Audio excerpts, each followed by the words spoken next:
Welcome back to CMA Telugu. CMA Telugu ఛానల్లో మనం GST related classes అనేవి చూస్తూ ఉన్నాము. అండ్ ప్రజెంట్ మనం లివే అండ్ కలెక్షన్ చాప్టర్లో కాంపోజిషన్ లివే గురించి మాట్లాడుకుంటూ ఉన్నాము. అండ్ లాస్ట్ క్లాస్లో మనం దానికి సంబంధించిన ఎగ్జాంపుల్స్ 108 వరకు ఉన్నాయి, కొన్ని కంప్లీట్ చేసాము. అండ్ ఈరోజు క్లాస్లో ఇప్పుడు ప్రజెంట్ మనం conditions and restrictions for compositions levy అనే దాని గురించి మాట్లాడుకుంటున్నాం. అండ్ మనం ఏదైతే మెటీరియల్ చూస్తున్నామో అది మన ఇన్స్టిట్యూట్ మెటీరియలే అనమాట. మనకు ఐసిఎంఏఐ వెబ్సైట్లో దొరుకుతుంది పీడిఎఫ్ ఫామ్లో. ఫస్ట్ వచ్చేసేసరికి ఈరోజు టాపిక్ ఏంటంటే conditions and restrictions for composition levy. Rule 5 of chapter 2 of CGST rules 2017. మనకేంటంటే మనకి కాంపోజిషన్ లివేలో కొన్ని కండిషన్స్ ఉంటాయి, అలాగే రెస్ట్రిక్షన్స్ ఉంటాయి. ఇప్పుడు దాకా ఏం చెప్పుకున్నాము? ట్యాక్సిబుల్ గూడ్స్ని సప్లై చేయాలి, అలాగే విత్ ఇన్ స్టేట్ సప్లై చేయాలి, అలాగే ఏ ఎలక్ట్రానిక్ కామర్స్ ఆపరేటర్ని యూజ్ చేసుకోకూడదు, అలాగే వాళ్ళ థ్రెషోల్డ్ లిమిట్ వచ్చేసరికి 1.5 crore లోపు మాత్రమే ఉండాలి అని మనం ఇప్పుడు దాకా మనం మాట్లాడుకున్న కండిషన్స్. అవి కాకుండా మనకి సిజిఎస్టీలో రూల్ 5లో సిజిఎస్టీ రూల్స్లో రూల్ 5లో మనకి ఈ కాంపోజిషన్ లివేకి సంబంధించి కండిషన్స్ అలాగే రిస్ట్రిక్షన్స్ మనకి చెప్తున్నారనమాట. అవి ఏంటి అంటే the person opting for the scheme must be neither be a casual taxable person nor a non resident taxable person. A person అయితే మనకి ఇప్పుడు ఏం చెప్పాము, రిజిస్టర్ అయి ఉండాలని చెప్పాం కదా, కాంపోజిషన్ స్కీమ్కి రిజిస్టర్ అవ్వాలన్నమాట. కాంపోజిషన్ స్కీమ్ కానీ కాదు, జనరల్గా ఎలాగైనా సరే ట్యాక్స్ పే చేసే పర్సనల్ మస్ట్ బి రిజిస్టర్ అయి ఉండాలన్నమాట. ఇక్కడ కాంపోజిషన్ స్కీమ్లో మనం రిజిస్టర్ అయ్యేటప్పుడు ఆ పర్సన్ ఎవరైతే ఉన్నారో ఆ పర్సన్ ఎవరు కాకూడదు అంటే క్యాజువల్ ట్యాక్సిబుల్ పర్సన్ కాకూడదు, అలాగే నాన్ రెసిడెంట్ ట్యాక్సిబుల్ పర్సన్ కూడా అవ్వకూడదు అనమాట. ఈ కాంపోజిషన్ స్కీమ్ కావాలి అంటే మస్ట్ బి ట్యాక్సిబుల్ పర్సన్ అయి ఉండాలి, అలాగే రెసిడెంట్ ట్యాక్సిబుల్ పర్సన్ అయి ఉండాలన్నమాట. అంతేకాని క్యాజువల్ ట్యాక్సిబుల్ పర్సన్ అవ్వకూడదు, అలాగే నాన్ రెసిడెంట్ ట్యాక్సిబుల్ పర్సన్ కూడా అవ్వకూడదు. అండ్ అలాగే ఇంకొక కండిషన్ ఏంటి అంటే the goods held in stock by him on the appointed day have not been purchased in the course of interstate trade or commerce or imported from a place outside India or received from his branch situated outside the state or from his agent or principal outside the state, where the option is exercised under Rule 3 Class 1 of the CGST Rules 2017. ఇక్కడ ఏం చెప్తున్నారు అంటే first condition ఏం చెప్పారు, ఎవరైతే ఈ స్కీమ్ని opt చేసుకోకపోతున్నారో ఆ పర్సన్ క్యాజువల్ ట్యాక్సిబుల్ పర్సన్ అవ్వకూడదు, అలాగే నాన్ రెసిడెంట్ ట్యాక్సిబుల్ పర్సన్ కూడా అవ్వకూడదు. అంటే ఏంటి, రెగ్యులర్ ట్యాక్సిబుల్ పర్సన్ అవ్వచ్చు, అలాగే రెసిడెంట్ ట్యాక్సిబుల్ పర్సన్ కూడా అయి ఉండొచ్చు. అంటే ఆ పర్సన్ ఇండియాకి చెందిన పర్సన్ అయి ఉండాలి, అంతేకాని ఫారినర్ అయి ఉండకూడదు. అండ్ నెక్స్ట్ ఆ బిజినెస్లో సప్లై చేసే గూడ్స్ ఏవై ఉండాలి అంటే నార్మల్గా విత్ ఇన్ స్టేట్ పర్చేస్ చేసినవి అయి ఉండొచ్చు, or within state manufacture చేసినవి అయి ఉండొచ్చు. అలా కాకుండా వేరే అదర్ ఒక స్టేట్ని వేరే ఇంటర్ స్టేట్ ట్రేడ్ వల్ల ఆర్ ఇంటర్ స్టేట్ కామర్స్ వల్ల ఆ గూడ్స్ అనేవి మనం పర్చేస్ చేసిన గూడ్స్ని మనం యూజ్ చేయకూడదు అనమాట. అంటే ఏంటి, మన ఓన్గా మనం మ్యానుఫ్యాక్చర్ చేసుకోవచ్చు, అంతేకాని వేరే స్టేట్కి సంబంధించిన గూడ్స్ ఏవైతే మన స్టేట్కి మనం ఇంపోర్ట్ చేసుకొని ఆర్ వేరే స్టేట్కి సంబంధించిన గూడ్స్ మనం పర్చేస్ చేయని ఆ గూడ్స్ అనేవి ఈ కాంపోజిషన్ స్కీమ్లో యూజ్ చేయకూడదు అనమాట. have not been purchased in the course of intertrade or commerce. ఈ గూడ్స్ ఏవైతే మన బిజినెస్లో సప్లై చేసినా ఆ సప్లై చేసే goods only within state purchase చేసి ఉండాలి or within state manufacture చేసి ఉండాలి. అలాంటి గూడ్స్ని మనం కాంపోజిషన్ స్కీమ్లో ఉన్నప్పుడు ఆ ట్రేడర్స్ కావచ్చు, ఆ మ్యానుఫ్యాక్చర్ కావచ్చు, యూజ్ చేయొచ్చు.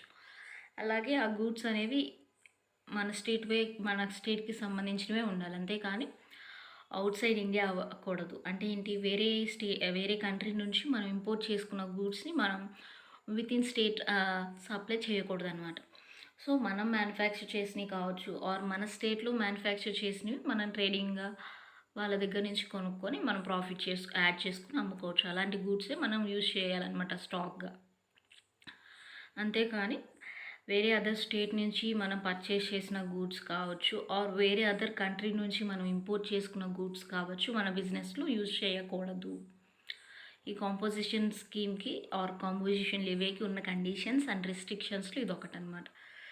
ఎలా అయితే నాన్ రెసిడెంట్ ట్యాక్సిబుల్ పర్సన్ మన కాంపోజిషన్ లివేకి ఆప్ట్ చేసుకోవటానికి ఎలా ఎలిజిబిలిటీ లేదో, అలాగే వేరే స్టేట్కి సంబంధించిన గూడ్స్ కావచ్చు, వేరే కంట్రీకి సంబంధించిన గూడ్స్ కావచ్చు, మన బిజినెస్లో ఆర్ మనకు సంబంధించిన ఏదైతే స్టాక్ ఆఫ్ గూడ్స్ ఉన్నాయో వాటిలో అవి యూజ్ చేయకూడదు అనమాట. వేరే స్టేట్ నుంచి మనం పర్చేస్ చేసిన ఆర్ వేరే కంట్రీ నుంచి ఇంపోర్ట్ చేసుకున్న ఆ గూడ్స్ని మన బిజినెస్లో యూజ్ చేయకూడదు.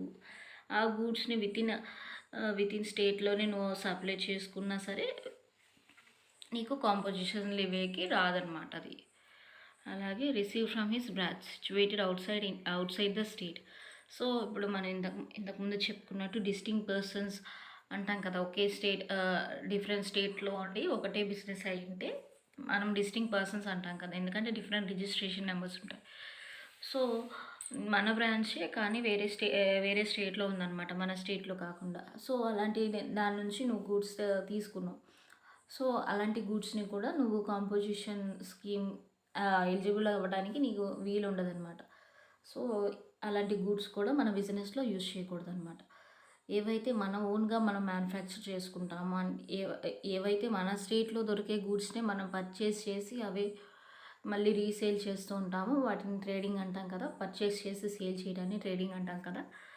సో వేరే స్టేట్ నుంచి, వేరే కంట్రీ నుంచి ఆర్ మనకి సంబంధించిన వేరే అదర్ బ్రాంచ్ నుంచి, అవుట్ సైడ్ స్టేట్ కావచ్చు ఆర్ అవుట్ సైడ్ ఇండియా కావచ్చు, మన ఆ గూడ్స్ని యూజ్ చేయకూడదు అనమాట. మన బిజినెస్కి సంబంధించిన స్టాక్ ఏదైతే ఉందో అది మన ఓన్ స్టాక్ అయి ఉండాలి. అలాగే from his agent or principal outside the state with the option is exercised under Rule 3 Class 1 of the CGST Rules 2017. అలాగే మన ప్రిన్సిపల్ కావచ్చు ఆర్ ఏజెంట్ కావచ్చు వేరే అదర్ స్టేట్లో ఉండి వాళ్ళు మనకి గూడ్స్ సప్లై చేసినా సరే, అలాంటి గూడ్స్ అయినా సరే మనం యూజ్ చేయకూడదు అనమాట. So goods held in the stock by him on the appointed date have not been. So మనం ఏదైతే కాంపోజిషన్ స్కీమ్ లివీ చేసుకుంటున్నామో ఆ రోజు మనం టర్న్ ఓవర్ చూస్తాం కదా, అలా చూసే టైంలో మన దగ్గర ఉండే స్టాక్ ఏదైతే ఉండాలో అది మన ఓన్ స్టాక్ అయి ఉండాలి, ఆర్ మన ఓన్ స్టేట్కి సంబంధించిన స్టాక్ అయి ఉండాలి. మనం మ్యానుఫ్యాక్చర్ చేసింది ఆర్ లేకుంటే మన స్టేట్లోనే ఉన్న డీలర్స్ దగ్గర నుంచి కావచ్చు, ట్రేడర్స్ దగ్గర నుంచి కావచ్చు, మనం పర్చేస్ చేసిన గూడ్స్ అయి ఉండాలి. అంతేగాని వేరే అదర్ స్టేట్కి సంబంధించిన గూడ్స్ ఆర్ అలాగే వేరే అదర్ కంట్రీకి సంబంధించిన గూడ్స్ అయి ఉండకూడదు. అలాగే మన బ్రాంచ్ అయినా సరే వేరే అదర్ స్టేట్లో ఉంటే ఆ స్టేట్కి సంబంధించిన గూడ్స్ మన బిజినెస్లో యూజ్ చేయకూడదు అనమాట. ప్రజెంట్ ఏదైతే అపాయింటెడ్ డేట్ అంటే ఏంటి, మనం కాంపోజిషన్ స్కీమ్ని ఎలిజిబిలిటీ ఉందా లేదా అని క్యాలిక్యులేట్ చేసుకునే డేట్ అనమాట. అంటే ఏంటి, మనకి టర్న్ ఓవర్ ఈ previous year turn over 1.5 crore లోపు ఉందా లేదా అని చెక్ చేసుకుంటాం కదా. సో అప్పుడు సప్లైస్కి సంబంధించి చూసినప్పుడు మన గూడ్స్ ఏవైతే ఉన్నాయో అది వితిన్ స్టేట్ మ్యానుఫ్యాక్చర్ చేసిన గూడ్సే అయి ఉండాలి ఆర్ మన గూడ్సే అయి ఉండాలి. సో అప్పుడు మాత్రమే మనం ఈ ఆప్షన్ని ఎక్సర్సైజ్ చేసుకోగలం అనమాట. కాంపోజిషన్ లివేని ఆప్ట్ చేసుకోవచ్చు అనమాట. సో దీనికి సంబంధించి రిస్ట్రిక్షన్స్ అలాగే కండిషన్స్ అనమాట. అండ్ ఇంకా కొన్ని కండిషన్స్ ఉన్నాయి. So the goods held in stock by him have not been purchased from an unregistered supplier and where purchased he pays the tax and a reverse charge. So మనం ఏదైతే stacking trade లాగా ఉంటుందో, అంటే మనకి ఏదైతే stock ఉంటుందో, మన బిజినెస్లో ఏదైతే స్టాక్ ఉంటుందో ఆ స్టాక్ అనేది మనం ఎక్కడా కూడా అన్రిజిస్టర్డ్ డీలర్ దగ్గర నుంచి పర్చేస్ చేసిన స్టాక్ అయి ఉండకూడదు. అంటే ఏంటి, మనం పర్చేస్ చేయాల్సింది కూడా రిజిస్టర్డ్ పర్సన్ దగ్గర నుంచి, అది కూడా వితిన్ స్టేట్ పర్చేస్ చేయాలన్నమాట. అన్రిజిస్టర్డ్ సప్లయర్ దగ్గర నుంచి కావచ్చు, అన్రిజిస్టర్డ్ డీలర్ దగ్గర నుంచి కావచ్చు, అలాంటి వాళ్ళ దగ్గర నుంచి మనం ఈ సప్లైస్ అవ్వచ్చు, గూడ్స్ అవ్వచ్చు, మనం పర్చేస్ చేయకూడదు అనమాట. సో మన దగ్గర ఉన్న స్టాక్ ఏదైతే ఉండాలో ఆ స్టాక్ అనేది రిజిస్టర్డ్ డీలర్ దగ్గర నుంచి పర్చేస్ చేసి ఉండాలి.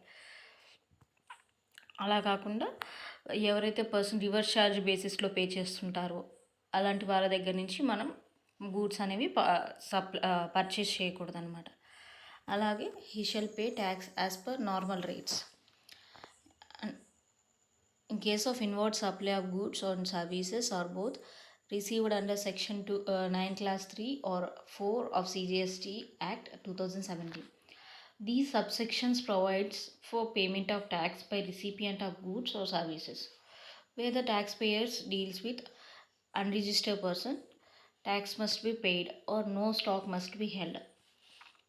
సో మనం ఎవరైతే ఆ పర్సన్ ఉన్నారో ఆ పర్సన్ ఏంటంటే కాంపోజిషన్ స్కీమ్ని అవైల్ చేసుకోవడానికి ముందు నార్మల్గా ఏవైతే మనకి ట్యాక్స్ రేట్స్ ఉన్నాయో 9% కావచ్చు, 18% కావచ్చు, CGST 9%, SGST 9% ఇలా ఉంటుంది కదా. ఇలా నార్మల్గా ట్యాక్స్ రేట్స్ అనేవి పే చేస్తూ ఉండాలన్నమాట ఈ కాంపోజిషన్ ఆప్ చేసుకోవడానికి ముందు.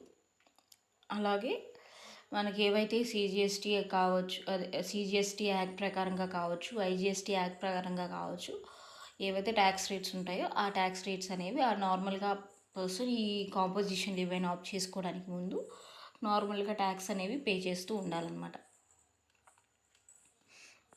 అలాగే where the taxpayers deals with unregistered person, tax must be paid or no stock must be held. So ఒకవేళ ఏంటంటే మనం ఏదైతే గూడ్స్ అన్రిజిస్టర్డ్ పర్సన్ దగ్గర నుంచి తెచ్చుకున్నామో ఆ ట్యాక్స్ డీలర్స్ ఏంటంటే ట్యాక్స్ పే చేయాలన్నమాట. ఎందుకంటే రివర్స్ ఛార్జ్ మెకానిజం. ఎందుకంటే అన్రిజిస్టర్డ్ డీలర్ దగ్గర నుంచి మనం కనుక పర్చేజ్ చేస్తే సో మనం రిసిపియంట్ అండ్ ఆ అన్రిజిస్టర్డ్ పర్సన్ ఏమో సప్లయర్ అనమాట. సో ఏంటి అన్రిజిస్టర్డ్ సప్లయర్ దగ్గర నుంచి మనం కనుక గూడ్స్ పర్చేజ్ చేస్తే మనమే పే చేయాలి, ఎందుకంటే రివర్స్ ఛార్జ్ మెకానిజం.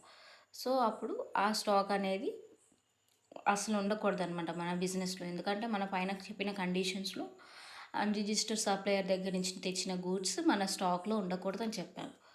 సో మనం కనుక ఒకవేళ సపోజ్ అన్రిజిస్టర్డ్ పర్సన్ దగ్గర నుంచి మనం కనుక గూడ్స్ అనేవి పర్చేస్ చేసామనుకోండి, ఆ గూడ్స్ అనేవి పూర్తిగా కంప్లీట్ చేయాలన్నమాట. అంటే ఏంటి, సేల్ చేయడం కావచ్చు ఆర్ యూజ్ చేసుకోవడం కావచ్చు. గూడ్స్ ఏవైతే అన్రిజిస్టర్డ్ పర్సన్ దగ్గర నుంచి తెచ్చామో అది అపాయింటెడ్ డేట్, అంటే మనం ఏదైతే కాంపోజిషన్ స్కీమ్కి ఎలిజిబిలిటీ ఉందా లేదా అని క్యాలిక్యులేట్ చేసే డేట్ ఉంటుందో, సపోజ్ April 1 కావచ్చు ఆర్ 31 March కావచ్చు, ఇలాంటి డేట్స్లో అనమాట ఆ స్టాక్ ఏదైతే అన్రిజిస్టర్డ్ డీలర్ దగ్గర నుంచి మనం పర్చేస్ చేసామో ఆ స్టాక్ అనేది మన దగ్గర అసలు ఉండకూడదు అనమాట. సో అంటే ఏంటి, no stock must be held అనమాట. అండ్ దానికి సంబంధించిన ట్యాక్స్ ఏదైతే ఉందో మనం రిసిపియెంట్ కాబట్టి రివర్స్ ఛార్జ్ బేసిస్లో అన్రిజిస్టర్డ్ డీలర్ దగ్గర నుంచి పర్చేస్ చేసినప్పుడు మనమే రిసిపియెంట్ పే చేస్తాం రివర్స్ ఛార్జ్ బేసిస్లో. సో దానికి సంబంధించిన ట్యాక్స్ అనేది కంప్లీట్గా పే చేసి ఉండాలి. అండ్ దానికి సంబంధించి ఆ గూడ్స్ ఏవైతే ఉన్నాయో ఆ గూడ్స్ అనేవి మన బిజినెస్ స్టాక్లో ఉండకూడదు అనమాట. సో ఇక్కడ డీటెయిల్గా ఇచ్చారు చూడండి, dealing with unregistered person. So stock contains purchased from unregistered person. So మన దగ్గర ఉన్న స్టాక్లో అన్రిజిస్టర్డ్ పర్సన్ దగ్గర నుంచి పర్చేస్ చేసిన స్టాక్ ఉందన్నమాట. సో అప్పుడు ఏం చేయాలి, pay tax on such purchases. So ఏంటి, ఆ పర్చేసెస్కి సంబంధించి ట్యాక్స్ ఏదైతే ఉందో రివర్స్ ఛార్జ్ మెకానిజంలో మనం పే చేస్తాం. Do not hold such goods. ఒకవేళ పర్చేస్ చేయకూడదని ఒక కండిషన్ చెప్పారు. అండ్ పర్చేస్ చేసినా సరే దానికి సంబంధించిన ట్యాక్స్ పే చేసేసి, అండ్ ఏదైతే మనకి అపాయింటెడ్ డేట్ ఉందో అండ్ ఏదైతే మనకి ఈ 1.5 crore ఉందా లేదా అగ్రిగేట్ టర్న్ ఓవర్ అని చూసే డేట్ ఉందో ఆ డేట్లోపు మన దగ్గర ఏ గూడ్స్ కూడా మన దగ్గర ఉంచుకోకూడదని చెప్తున్నారు. Do not hold such goods. అవి డిస్పోజ్ చేయొచ్చు, ట్రాన్స్ఫర్ చేయొచ్చు, ఆ గూడ్స్ ఏదైనా చేయండి. సో ఏదైతే ఆ డేట్ ఉందో ఆ డేట్లోపు దానికి సంబంధించిన ట్యాక్సెస్ పే చేయండి రివర్స్ ఛార్జ్ బేసిస్లో. అలాగే దానికి సంబంధించి ఏ గూడ్స్ కూడా మన బిజినెస్ స్టాక్లో ఉండకూడదని చెప్పేశారనమాట. అంటే అన్రిజిస్టర్డ్ పర్సన్కి సంబంధించిన స్టాక్ ఏది మన బిజినెస్లో ఉండకూడదని చెప్తున్నారు. So dealing with unregistered person, stock contains purchases from unregistered person, pay tax on such purchases. అంటే ఏంటి, మనం చెప్పుకున్నాం కదా, సప్లయర్ అన్రిజిస్టర్ అయినప్పుడు రిసిపియెంట్ ట్యాక్స్ పే చేయాలి రివర్స్ ఛార్జ్ మెకానిజంలో అని. సో ఇక్కడ రివర్స్ ఛార్జ్ మెకానిజంలో ఏవైతే పర్చేసెస్ ఉన్నాయో ఆ పర్చేసెస్ మీద మనం ట్యాక్స్ పే చేస్తాము. అండ్ ఆ అపాయింటెడ్ డేట్లో మనకి గూడ్స్ ఏవి మన దగ్గర ఉండకూడదు అనమాట. Do not hold such goods. And ఇంకో పాయింట్ ఏంటి, inward supply of goods or services or both, pay tax. So ఇంకొకటి ఏంటంటే ఇన్వర్డ్ సప్లైస్ ఉన్నప్పుడు, ఇన్వర్డ్ సప్లైస్ అంటే ఏంటి, మనం చేస్తాం అనమాట. So inward supply of goods or services ఉన్నప్పుడు ట్యాక్స్ పే చేయాలన్నమాట. సో ఇవన్నమాట conditions and conditions and restrictions అనమాట. అండ్ ఇంకొకటి ఏంటంటే he was not engaged in the manufacture of goods as notified under section 10 class 2 subclass E of CGST Act 2017 during the preceding financial year. So ఏంటంటే ఆ business person ఏంటంటే ఏ గూడ్స్కి సంబంధించి ఏ manufacturing కూడా చేయట్లేదు అనమాట. సో ఎవరు ఎలిజిబుల్ ఉందా లేదని చూసుకుంటున్నారు కదా. అంటే ఏ పర్సన్ అయితే కాంపోజిషన్ స్కీమ్ కావాలి అని అనుకుంటున్నారో ఈ కండిషన్స్ కావచ్చు, రెస్ట్రిక్షన్స్ కావచ్చు, సాటిస్ఫై చేశాడా లేదా అని చూసుకుంటాం కదా. సో అప్పుడు ఏంటంటే ఆ పర్సన్ ఏ గూడ్స్కి సంబంధించి మ్యానుఫ్యాక్చరింగ్ చేయకూడదు అనమాట. So he was not engaged in the manufacture of goods as notified under section 10 class 2 subclass E of CGST Act 2017 during the preceding financial year. So ఇది ఒక కండిషన్ అనమాట. సో ఏంటంటే ఆ పర్సన్ ఎవరైతే ఉన్నారో, ఆ రిజిస్టర్డ్ పర్సన్ ఎవరైతే ఉన్నారో ఆ పర్సన్ ఏ గూడ్స్ కూడా మ్యానుఫ్యాక్చర్ చేయకూడదు. అంటే ఏంటి, ఆ పర్సన్ ట్రేడర్ అయి ఉండాలి. So he was not engage in the business of goods as notified under section 10 class 2E subclass 2E. And ఇవన్నమాట కండిషన్స్ అండ్ రెస్ట్రిక్షన్స్ అనమాట. సో ఏం చెప్పారు మొత్తం ఒకసారి చూద్దాము. ఫస్ట్ ఏంటి, మనం ఏవైతే ఉన్నామో ఆ పర్సన్ రిజిస్టర్ పర్సన్ ఎవరైతే ఉన్నారో ఆ పర్సన్ క్యాజువల్ ట్యాక్సిబుల్ పర్సన్ అవ్వకూడదు, అలాగే నాన్ రెసిడెంట్ ట్యాక్సిబుల్ పర్సన్ కూడా అవ్వకూడదు. అంటే ఏంటి, ఆ పర్సన్ ఏంటి రెగ్యులర్ ట్యాక్సిబుల్ పర్సన్ అవ్వాలి ఆర్ రెసిడెంట్ ట్యాక్సిబుల్ పర్సన్ అవ్వాలి. అండ్ వాళ్ళ దగ్గర ఎలాంటి స్టాక్ ఉండాలి, వాళ్ళ ఓన్ స్టాక్ ఉండాలి, ఆర్ వాళ్ళు ఓన్గా మ్యానుఫ్యాక్చర్ చేసినవి ఉండాలి, or within state manufacture చేసిన గూడ్స్ని వీళ్ళు పర్చేస్ చేసి ఉండాలి. అంటే వేరే అదర్ ట్రేడర్స్ దగ్గర నుంచి వీళ్ళు పర్చేస్ చేసిన గూడ్స్ అంటే విత్ ఇన్ స్టేట్లోనే ఉండాలి. అలా కాకుండా వాళ్ళ దగ్గర ఏ గూడ్స్ ఉండకూడదు అంటే వేరే అదర్ స్టేట్ దగ్గర నుంచి పర్చేస్ చేసిన గూడ్స్ ఉండకూడదు. అలాగే ఇండియా కాకుండా వేరే అదర్ కంట్రీ దగ్గర నుంచి ఇంపోర్ట్ చేసుకున్న గూడ్స్ ఉండకూడదు. అలాగే మన వేరే అదర్ బ్రాంచ్ వేరే అవుట్ సైడ్ స్టేట్లో ఉంది, అలాంటి స్టేట్ దగ్గర నుంచి వేరే అదర్ స్టేట్ ఉంది, ఆ స్టేట్లో మన వేరే అదర్ బ్రాంచ్ ఉంది, అలాంటి బ్రాంచ్లో ఇంపోర్ట్ చేసుకున్న గూడ్స్ అయినా సరే అవుట్ సైడ్ ఇండియా కావచ్చు, అవుట్ సైడ్ స్టేట్ కావచ్చు, అలా పర్చేస్ చేసిన గూడ్స్ అనేవి మన బిజినెస్లో యూజ్ చేసుకోకూడదు. అలాగే మన ప్రిన్సిపల్ కావచ్చు, ఏజెంట్ కావచ్చు, అవుట్ సైడ్ స్టేట్ ఉండి ఆర్ అవుట్ సైడ్ కంట్రీ ఉండి గూడ్స్ సప్లై చేస్తుంటే ఆ సప్లైస్ మన బిజినెస్కి సంబంధించిన స్టాక్లో ఉండకూడదు. అలాగే అన్రిజిస్టర్డ్ సప్లయర్ దగ్గర నుంచి పర్చేస్ చేసిన స్టాక్ కూడా ఉండకూడదు. ఒకవేళ ఉన్నా కానీ వాటికి సంబంధించిన ట్యాక్స్ అనేది మనం పే చేయాలి. అలాగే ఆ గూడ్స్ అనేది కూడా మన బిజినెస్లో ఉండకూడదు అనమాట అపాయింటెడ్ డేట్ లోపు. అండ్ ఈ కాంపోజిషన్ స్కీమ్ని లివే చేసుకోవడానికి ముందు ఆ పర్సన్ నార్మల్ రేట్స్లో అంటే CGST యాక్ట్ ప్రకారం కావచ్చు, IGST యాక్ట్ ప్రకారం కావచ్చు, వాళ్ళు ట్యాక్స్ పే చేస్తూ ఉండాలన్నమాట. సెక్షన్ 9 class 3 ఆర్ 9 class 4లో చెప్పినట్టు ఆ పర్సన్ ట్యాక్స్ పే చేస్తూ ఉండాలన్నమాట. ఇవి అనమాట. అలాగే ఆ లాస్ట్ రోజు చూసేటప్పుడు ఆ పర్సన్ రిజిస్టర్ పర్సన్ ఏ గూడ్స్ని కూడా మ్యానుఫ్యాక్చర్ చేస్తూ ఉండకూడదు. అండర్ సెక్షన్ 10 class 2 subclass Eలో చెప్పిన గూడ్స్ ఏవి కూడా మ్యానుఫ్యాక్చర్ చేస్తూ ఉండకూడదు అనమాట ఆ రిజిస్టర్ పర్సన్. సో అదనమాట. And the register person shall not be eligible to opt a composition levy under class E of subsection 1 of section 10 of the said act if such person is manufacturer of the following goods. So మనకేం చెప్పారంటే ఈ పాయింట్లో చెప్పారు కదా 10 class 2 subclass E అని. ఈ goods ఏవైతే ఉన్నాయో ఆ గూడ్స్ అనేవి మ్యానుఫ్యాక్చర్ చేయకూడదు అన్నారు కదా, ఆ చేస్తే కాంపోజిషన్ లివే రాదన్నారు కదా, ఆ గూడ్స్ అనమాట కింద మెన్షన్ చేసినాయి అన్న కూడా.